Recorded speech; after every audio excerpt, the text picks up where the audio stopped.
Hi, I'm Mike, owner of the In-Groove in Phoenix, Arizona. Today I'm going to do a list, the best of 2020. Now, this is going to be the best 20 analog records that have been issued in 2020. And the way I kind of rate it best is a little different than maybe most people would do it. I put down records that not only sounded great, but because there were so many great sounding records in 2020, you kind of have to narrow the list down. I kind of put importance and I'll kind of get to what I mean in a little bit. Let me start here with this. So at the very beginning of the year, Music Matters announced the SRX series. So essentially what they did is they went back to their original metal stampers and they reissued some of their most popular titles on SRX. SRX is the see-through vinyl compound that you see a lot. Mobile Fidelity is using it on their one steps. They've used it here on the SRX. Very similar to the old JVC Super Vinyl in the fact that it is see-through. Somewhat see-through. You can hold it up to the light and you can see through it. Very similar to the old JVC Super Vinyl. So that was the difference between the SRX series and the original. When I first got the SRX, it was, the claim is it's a much lower noise floor. When I first got the SRX, it was quieter. It was noticeable, but it wasn't, to me, it was like maybe 1% or 2% quieter. It wasn't like, wow, this is so much better. As my system changed and I moved to the pair of Wilson speakers that I have now, the system became so much more analytical, and now it's monstrably noticeable to where the SRX is significantly quieter than the standard black vinyl formulation. So this came out at the beginning of the year. The reason I'm putting this in the front of the list is because it was already done. This is a title that had been in print for quite a few years, and this is kind of the last-ditch effort to get some Music Matters mastered stuff into the marketplace. They did it at a higher price. It was $79.99, sold out immediately. There was a point in time where these were going for $500-600. They announced the Blue Note Classic series, which is essentially Kevin Gray mastered, just like these, coming out, and that kind of cratered the price of these. Now, these are still quite expensive, significantly more than the $79.99 that I paid for it, but the price on those were trimmed a little bit towards the end of 2020. But great title. All the SRXs are mind-blowingly good. I picked Monin because it is my absolute favorite jazz album of all time. So that had to go on the list. Vinyl Me Please. Vinyl Me Please is a unique label. So Vinyl Me Please started off as a club membership.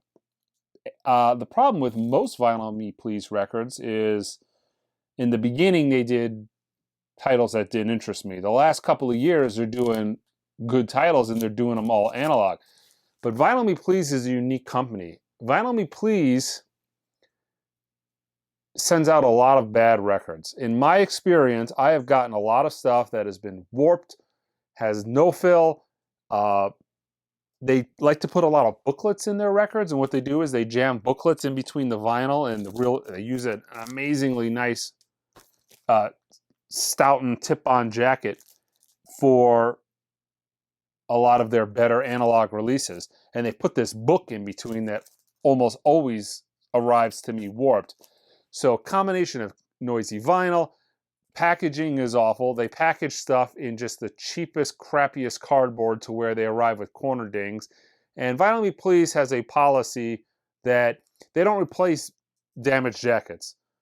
So if your cover comes with a 1-inch corner that's smashed, I think they give you like a $5 credit. So yeah, there's kind of some things you got to be careful of. But every now and then, they'll do a record that ticks off all the boxes. The thing with Vinyl Me Please you want to look for is titles that are on black vinyl, that are all analog, that are pressed at QRP, Quality Records Pressings in Kansas.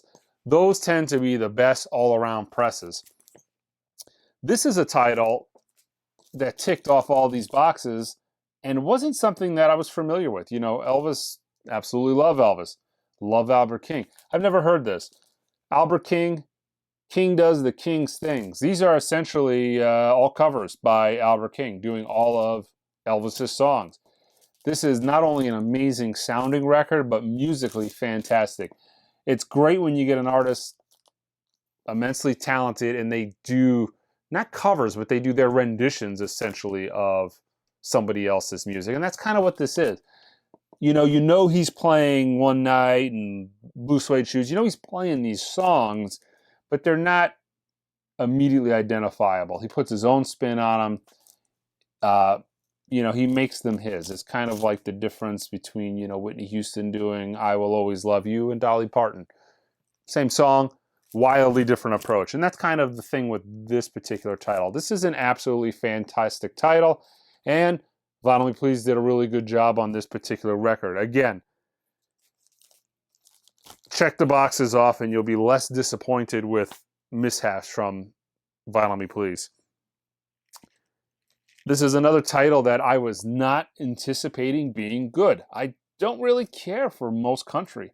And you think Tennessee Ernie Ford, and like immediately the first thing that pops in your mind is dollar bin fodder. There was a comp that came out, The Wonderful Sounds of Male Vocals, and I believe one of the tracks was from this album. It was a Ernie Ford track, and I think it's almost the highlight of the comp. And subsequently, I listened to the record. And man, this is absolutely phenomenal. It's music that most people are not going to be familiar with. But his voice and the quality recording just absolutely it sucks you into the music. And it just sounds absolutely fantastic.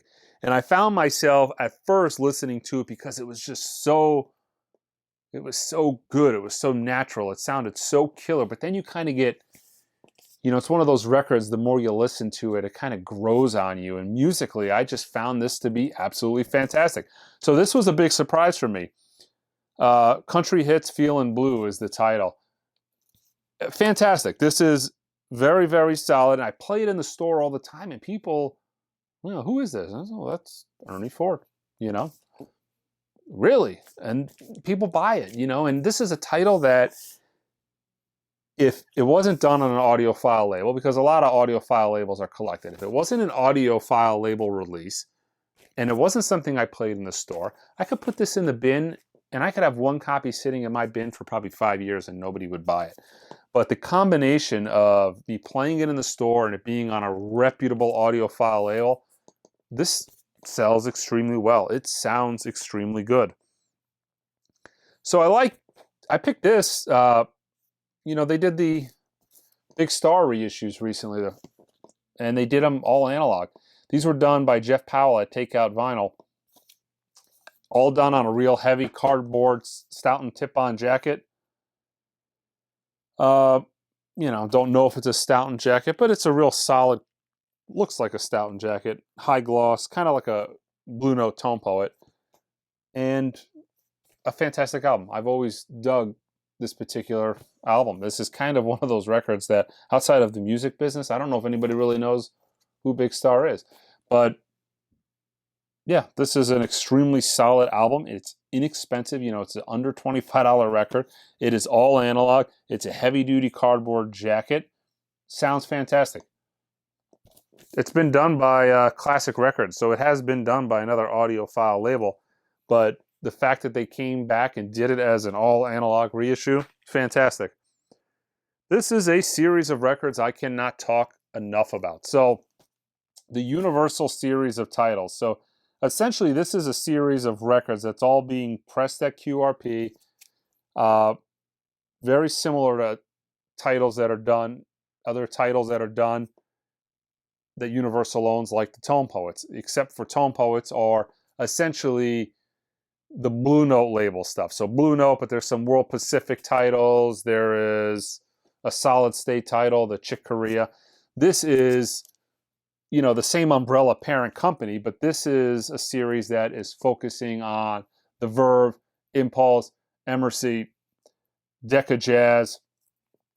You know, it's all owned by Universal, so it's all under the same umbrella, but this is the other half of their jazz catalog. This is an unbelievably good sounding record, and this is going to be a series that is going to yield some serious good stuff in the future. The first two titles they did, the John Coltrane's, excuse me, those were the third and fourth titles they did. Unbelievable. You're going to see more records on this list from this particular series. So Nina Simone, I Put a Spell on You. Not only a great record, but man, this sounds absolutely fantastic. You know, it's essentially the Tompo equivalent of, like I said, the other labels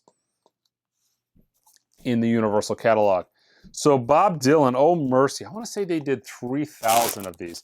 This is my favorite Bob Dylan album of, say, the last 40 years. And this was, yeah, they did 4,000 of these. It's on 45 RPM vinyl. It came and gone, sold out immediately. Unbelievable sounding record. It's just a killer sounding good Bob Dylan record. Most of the time, probably one of my absolute favorite tracks of his is on this album. But this was, for me, this was a big, you know, the original of this was kind of towards the tail end of the vinyl era, so the quality of it was not spectacular. I think some other companies have reissued it, but this is nice. This was a nice, proper, all analog reissue. One of Dylan's best albums. Definitely, probably his best album since the 70s. I mean, absolutely fantastic. Another Bob Dylan title. The reason I picked this is because of what it represents.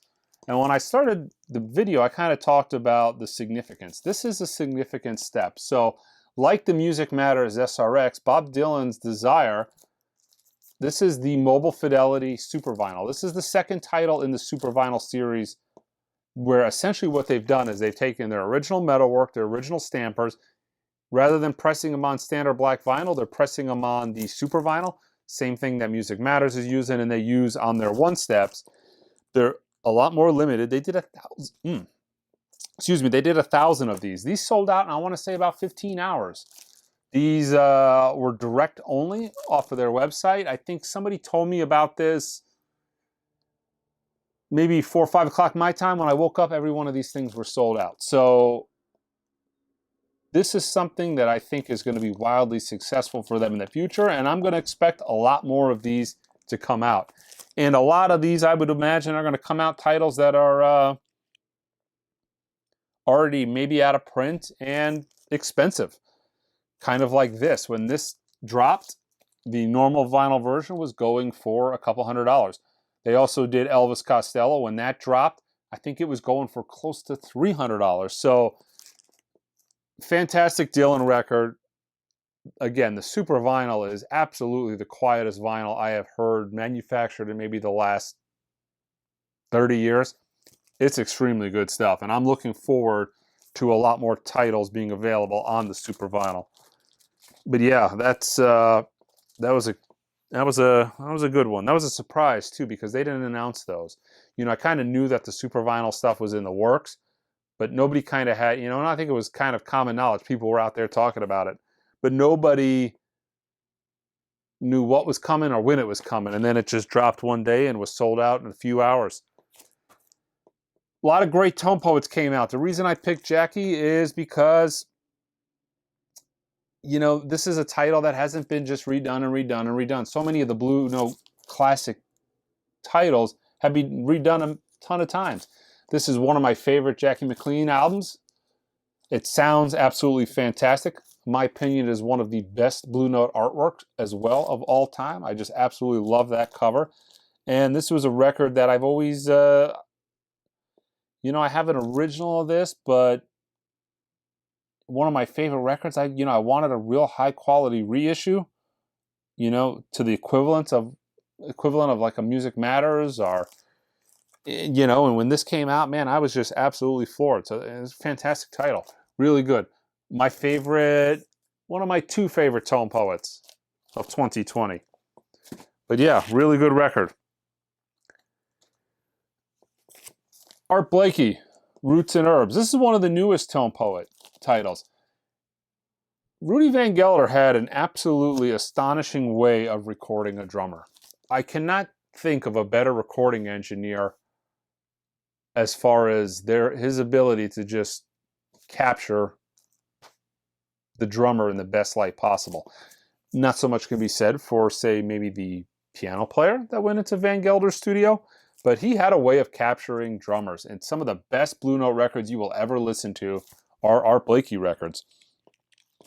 The drums are just ferocious. They're thunderous. You hear every bit of all the brushwork, all the movement across the drum kit. It's an amazing, amazing thing when you hear Van Gelder record Art Blakey.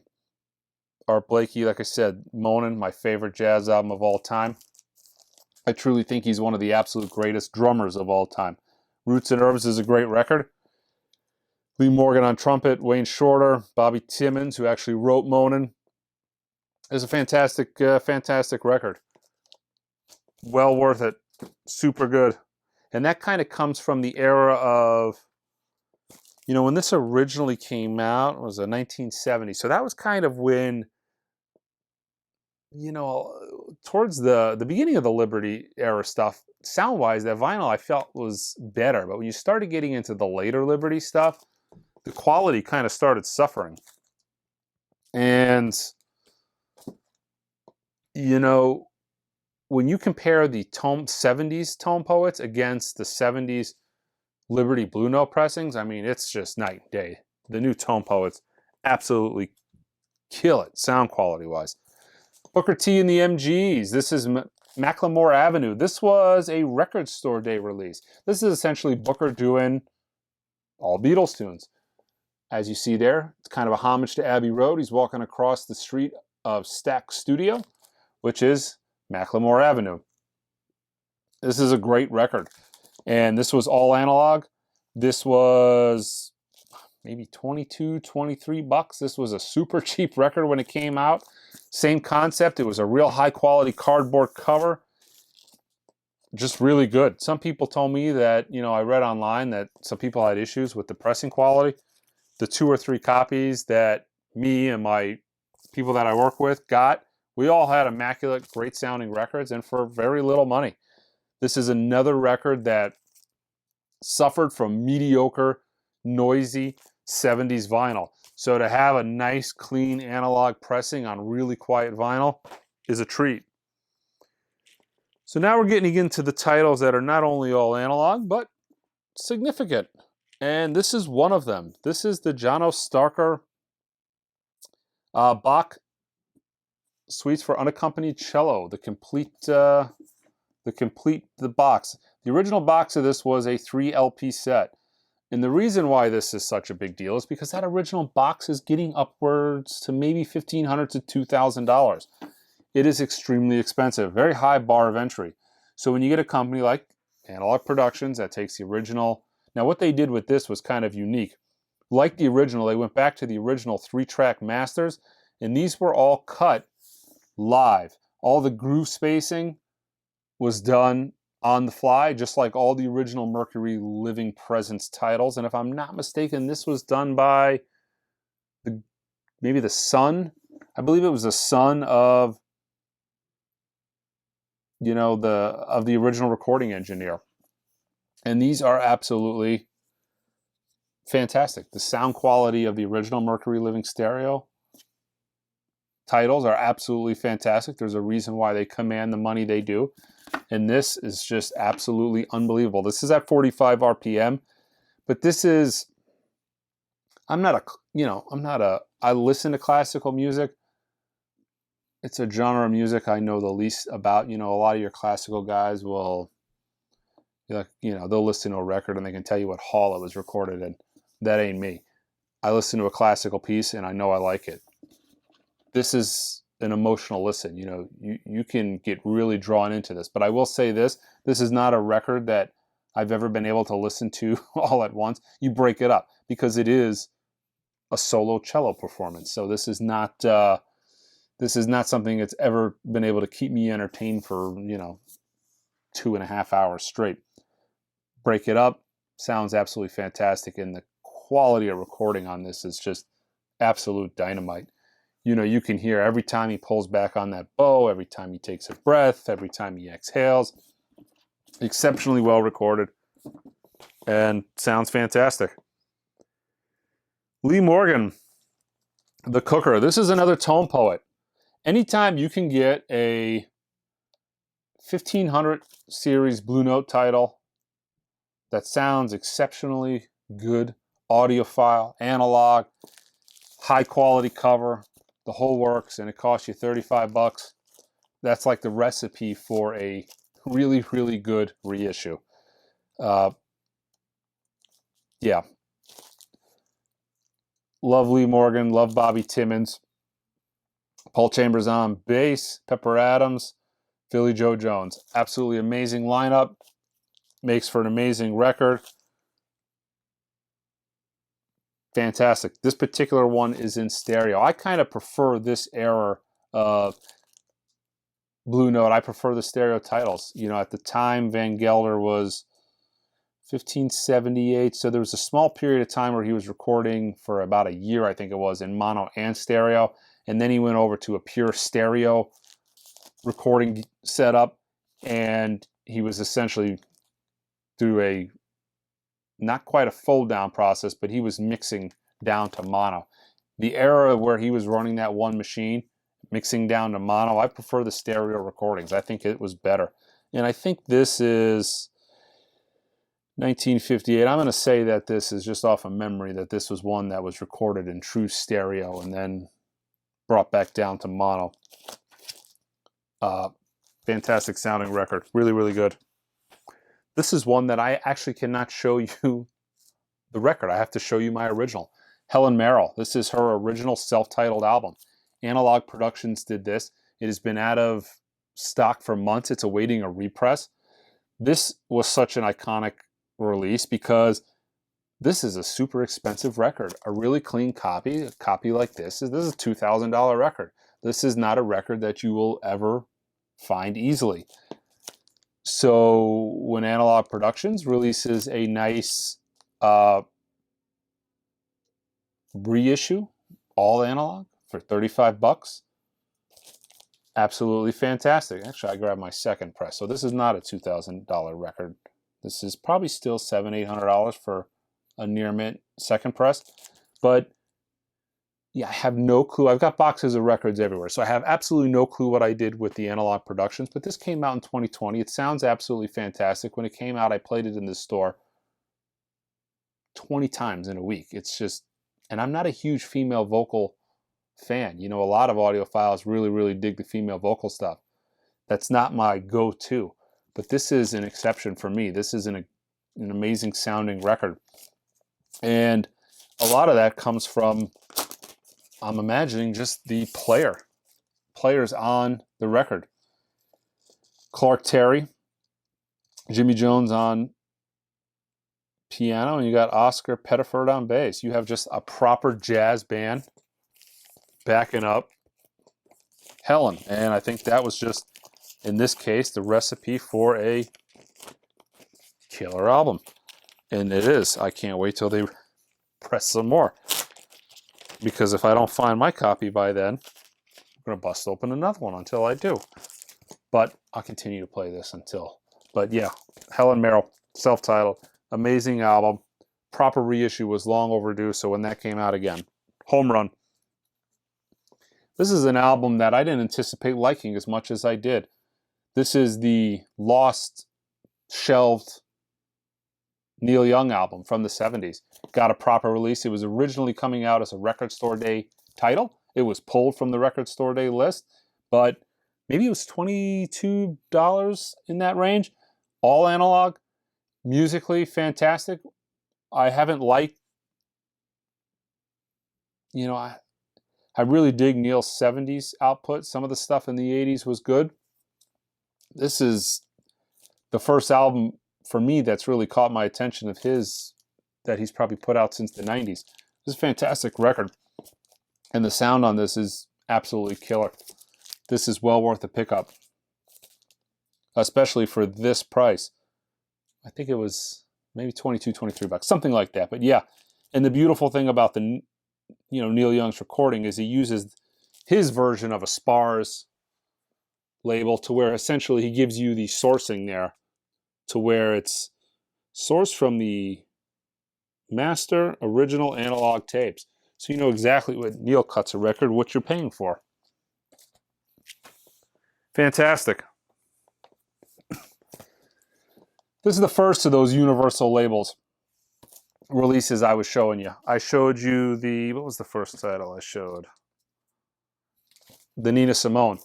This came out as well as the Louis Armstrong, but one of the most iconic jazz albums of all time. This needed to be in print in a nice high quality 33 RPM, because this is a record that gets a lot of people into jazz. This is a great beginner record. So this was a title that when it came out, there was a huge demand for it because I sold buckets of these things. This is just a great record. I play it in the store a lot. It sells a lot. It gets people into jazz. A lot of newer vinyl collectors are not in a 45 RPM, so having this in a proper 33 was just, yeah, fantastic. This was a very important title to come out this year, and I'm glad it did. Now we're getting into the stuff that, and like I said, I ordered this list, so it's not necessarily the best sounding thing first, but I put the most important releases of 2020 towards the back, and this is one of them. Why? Because if you wanted to go into a record store and ever find or buy this record, you were going to pay $500, $600, $700. So to get Wildflowers as a high quality, absolutely killer sound, I put this on the top 100 in-print analog records you should own. To get this as not only a reissue to where you can buy it, they didn't put this out as some crappy, crummy digital record. They put this out as a super high quality analog reissue. I mean, that's just, yeah, that was the way to reissue this record. And I'm not a huge Tom Petty fan, but this is a good record. It's weird. So if a record sounds really good, for me, it kind of, like that Ernie Ford record, you get a good sounding record, it musically draws you in. And that's kind of been the experience with this record. I find myself in the beginning listening to it because it just sounds so good. And the more you listen to it, the more you keep listening to it. So yeah, Wildflowers, unbelievably good sounding record, an important record, a record that should have been in print, and now it is. So, and that's the way I feel about this record. But I feel about this record even more because I like this record more because I'm more of a jazz guy. But Chet Baker Sings. For me, this was a tone poet that came out at the beginning of the year. This so far has been my favorite tone poet. And the reason it's been my favorite tone poet is because these World Pacific titles, it's easy to find, if you've got enough money, it's easy to find nice near mint Blue Note records. It is extremely hard to find near mint World Pacific records. I don't know, and I'm on the West Coast. You do not find clean World Pacific records. Where you can get a nice near mint Blue Note particular title, maybe Soul Station. You'll see multiple near mint copies of Soul Station come out throughout the year on eBay. You'll pay, through the nose for it. But this is a title that you could have in your want list like me for years. And very, very, very few near mint copies of this thing populate. So when they did this as a tone poet, man, that's just, for me, this is a record that's been on my want list forever, and I've never been able to get a real nice, clean copy. Now I have this. Great record. And this is one of those records, too, that you need it to be quiet. It's, it's a softer, the type of jazz. It's not a hard bop record. It's not Art Blakey banging the hell out of the drums. It benefits from a nice, quiet piece of vinyl. But yeah, Chet Baker Sings. It's awaiting a repress. I see people online paying $100, $125 for these. Do not pay $125 for this record. It is not out of print. It just came out this year. They're going to make more. Wait till they make more. You're going to feel stupid if you pay $125 for this record, and then in 2 weeks from now or whenever it comes out, I do a new arrival video and you can get it for, a fifth the price. But yeah, Chet Baker Sings, amazing record. This is a record that needed to be in print. And it needed to be in print for one, it's considered John Coltrane's best record, but for two, it's considered maybe one of the best jazz records of all time. It's clearly in everybody's top 10 list.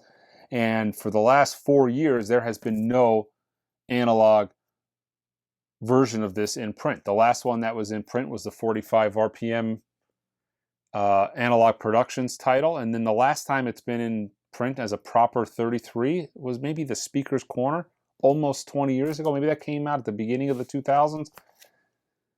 This is a fantastic sounding record, and this is actually probably the best selling record we at the In Groove had for 2020. I sold a ton of these. So you can tell this was, there was a huge demand for this title. And yeah, when this got announced, you knew it was like the beginning of something really special. When they announced this series and they did the Getz was on the first run, and then this and Ballads was on second, the second run, second release, you just knew like this is good. And as they keep announcing titles, it's like, man, they can do a lot of killer reissues with this, and I'm sure they're going to. But yeah, Love Supreme, this had to be in print as a nice high quality reissue, and it is now. So very, very important. Another really, really important release from 2020, and the reason it's important, I did a shoot out of this. This is the best sounding version of Mingus Aham I've ever heard. And anytime you release, the pivotal version of a record, when you release, and it's an iconic record, again, this is maybe another, like a Love Supreme, this is probably one of the 10 greatest jazz albums of all time. When you release an album of this caliber and it comes out as the best sounding version of a record ever reissued, that's important. And, Mobile Fidelity is really hitting it out of the park with these one steps. They sound absolutely dynamite. It's a killer sounding record. And, you can watch the video I did on this, the shootout, and I kind of talk about it a little bit more in depth. They did 6,000 of them. They're sold out now, but yeah, one of the best records released in 2020. And coming in, I think, as the most important release of 2020 because of what it represents. This is Lee Morgan's The Sidewinder. I know it's been done a gazillion times, but you've heard me many, many times on this channel rant about how we need high-quality, Tier 1 titles from the Blue Note catalog in print. I've ranted about it for about a year now. What do? Blue Note announces the Classic Series. The Classic Series is their Tier 8 titles. Art Blakey's Moanin', Soul Station, Lee Morgan The Sidewinder. Pretty much they've announced all the great Tier 1 titles. I don't think they've done Blue Train yet as far as an announcement, but they will. But yeah, mastered by Kevin Gray at Coherent Audio, the same person, same mastering engineer doing the Music Matters stuff, at the same studio doing the Music Matters stuff. The only difference is these are made at Optimal versus RTI. I'm not sure who plates these. RTI, plates their own stuff. This could be probably plated in Germany. But Optimal makes good records. They did all of the Beatles mono titles.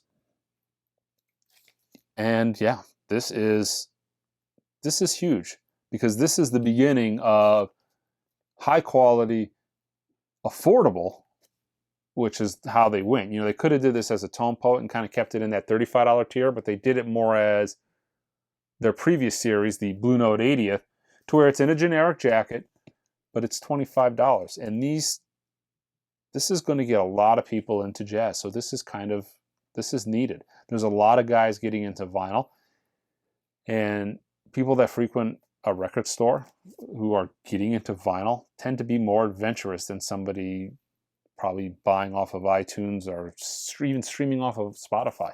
They hear something in the store they like and they kind of venture out. And this is a title that's going to pull a lot of people in this direction. I'm glad they're in print. The Sidewinder and McCoy Tyner were the first two that got reissued. I think the next title is something Cannonball Adderley title. Yeah, something else. So this is going to be an absolute home run series. So 2020 kind of started the direction of where you can see 2021. You're going to still get a lot of the great rock titles. You're going to get record store day drops, good analog record store day drops. They always do a few every year. Vinyl Me Please will be pumping some more analog vinyl onto the market. But if you're a jazz guy, this is like the time to be a jazz guy, because between the Blue Note Classic Series, the Universal titles, there's going to be a lot of killer stuff in 2021. They've announced that they're doing Tone Poets for the, the foreseeable future. So there's going to be a lot of absolute dynamite, all analog stuff to look forward to in 2020. But yeah, that wraps up, I think, the best of 2021. So I'm really looking forward to, like I said, 2020. Man, I'm getting all confused. That wraps up 2020. I'm really looking forward to 2021. And yeah, don't forget to subscribe to the channel. Until next time.